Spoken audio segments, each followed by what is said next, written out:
შენ ეს პატივისცემა ჩემგან და კეპულაძეს უთხარი, შემდეგ ვიდეოში მე მომცეს მთავარი როლი. ჩაები არა კორუფციაში.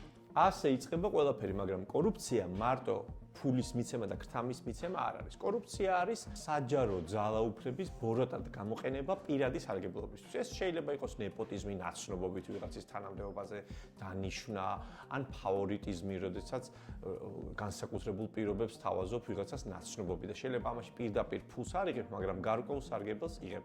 კორუფცია ასევე სახელმწიფო ქონების გაფლანგვა ან მითვისება. მართალია ჩვენთან ნაცნობობით ვინმე სამსახურში მოწყობას კორუფციას არ ეძახიან, მაგრამ ესეც კორუფცია და დანაშაულია. კორუფცია, რომ წარმოვიდგინოთ, რომ სახელმწიფო არის ორგანიზმი, ეს არის ერთგვარი კიბო მასში, რომელიც აზიანებს სახელმწიფოსადმი ნდობას, სახელმწიფო სტრუქტურების წარმომადგენლებისადმი ნდობას და ამიტომ არის, რომ თითქმის ყველა სახელმწიფო ცდილობს, რომ ებრძოლოს მას. ეკონომიკურადაც ძალიან დამაზიანებელია, ხო, კორუფცია ამცირებს ინვესტიციებს, ზრდის გარკვეული საქონლისა და მომსახურების ფასს, რადგან ბიზნესმენი თუ ქრთამს იღებს რამე ნებართვაში ან რეგულაციის გადალახვაში, ის რა თქმა უნდა ამას ამ ფასს შემდეგ შეიყვანს პროდუქციის ფასში. საყოფაცხოვრებო დონეზე ეს მცირე კორუფცია, რასაც ქვია, როდესაც რაღაცა პოლიციელს ფულს ვაძლევდით, ან უმაღლესში და ინსტიტუტში მოსაწყობად ფულს ვიხდიდით. პრინციპში ეს ამ დონეზე კორუფცია დაძლეულია, თუმცა კვლავ გამოწვევად რჩება ეგრეთ წოდებული ელიტური